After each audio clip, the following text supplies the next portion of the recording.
In this video, we will look at a few examples that give us a good understanding of the status flag bits in the Eflags register. The Eflags register has 6 status flags. They are the carry flag, overflow flag, zero flag, auxiliary carry, the parity flag, and the sign flag. Let's look at a few examples and examine the Eflags output. So the first example here adds 127 and 1 and it produces the result 128. Here I move a value of 127 to the AL register. Notice that it is a byte-sized operation that I am performing. This will be important in understanding the status flags that are set as a result of the add operation. So the next instruction is the add, again the byte version, which adds a value of 1 to the value in the AL register. We then move the value in the AL register to the result 1 output variable. We then push the Eflags value on the stack, and then we pop the value from the stack onto this flags val variable. The display routine then examines the value in the flags val variable, and it displays in a human readable form the different status flags that are set as a result of the addition operation here. So let's run this program and look at the output. So you can see that there are 3 status flags being set as a result of the addition of 127 and 1, and remember it is a byte-sized addition. The result is a value of 128, which is hex 80. So notice that since it's a byte-sized operation, the result has the most significant bit set, okay? And when the most significant bit of the result is set, then the sign flag will be set. So that's the connection between the sign flag and the result of the operation. If in this case we were performing the addition of 127 and 1, but we were using something like a word sized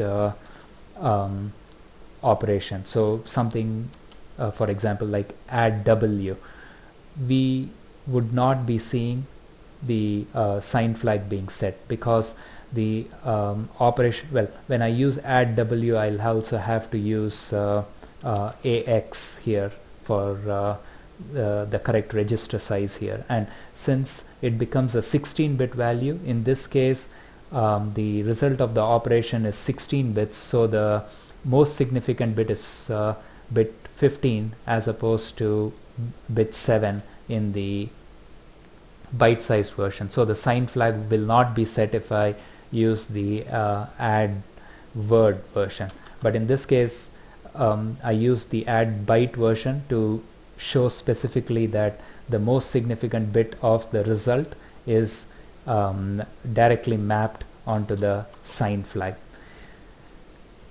The other flag that was set in this example is the overflow flag. So going back to my notes here, we were using a byte-sized operation, and in a byte-sized operation the range of signed numbers that you can represent when you have 8 bits, it ranges from -128 to 127, and the result that we got in this case was 128, which is outside the range of signed numbers that can be represented by 8 bits. So the overflow flag gets set for this particular operation that we performed. Similar to the overflow flag, the carry flag gets set under similar set of conditions, but mainly for unsigned numbers. So if you have 8 bits, you can represent a range of 0 to 255 using 8 bits if you are representing unsigned numbers. So in this case the result that we got was 128. So from the standpoint of unsigned numbers, 128 falls in the range of 8 bits 128 falls in the range which can be represented by 8 bits. So the carry flag will not be set for this example. The third flag that gets set is the auxiliary carry flag. The auxiliary carry flag is usually set when there is a carry out from the lowest nibble and carry out from the lowest nibble to the next nibble, and it is mainly used for BCD arithmetic. Let's now go to the second example. In this example, we are subtracting 1 from 0. So the result, as we all know, should be a -1, and we are going to examine the Eflags output for this particular example. Right. Here, the one difference that I have with the previous case is that I'm using a 32-bit operation. So 4 bytes of is the operand size of this instruction, the sub instruction here. So the previous example used 1 byte. Here we are using 4 bytes. So that will alter how the results are interpreted in the in setting the Eflags status bits. So let's build this, and here is the output of the second example.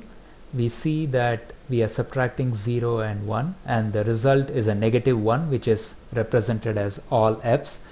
Now in this case, it's interesting. We see the carry flag is set, and we see the sign flag is set. As should be clear from the previous example, the sign flag is set because the most significant bit of the result flag is a 1, and in this case, as I said, since we are the operand size is 4 bytes, we will be looking at bit 31 of the result to decide whether to set the sign flag or not. So the CPU sets the sign flag in this case. The auxiliary carry is set as before because of the propagation of the carry from the lowest nibble to the next nibble. Now that leaves us with 2 new flags being set here, which is the carry flag and the parity flag.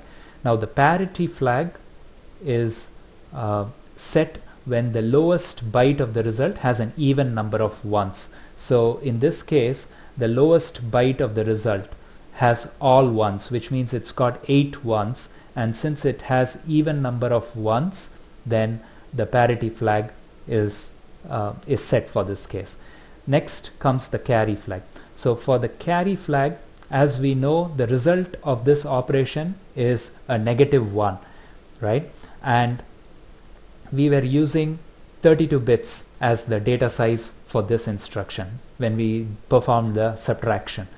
So as you can see, when you have a negative number, it is outside the range of this 32-bit number. In fact, regardless of what data size you use, any negative result will be outside the range of the numbers that can be outside the range of unsigned numbers that can be represented by either 8, 16, 32 or even 64 bits.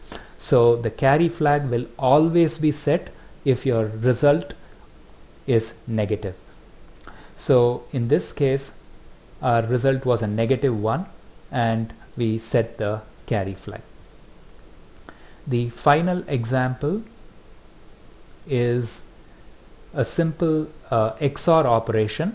Here I'm trying to XOR the number 5 with itself, and as we all know, when we XOR something with itself, the result will be a 0. So the reason I picked this example was to just show you a logical operation which will set the 0 flag. 0 flag will also be set for other arithmetic operations, like if you subtract 1 from 1 and the result is a 0, you'll expect the 0 flag to be set. So let's quickly uncomment this and run this example and see the output.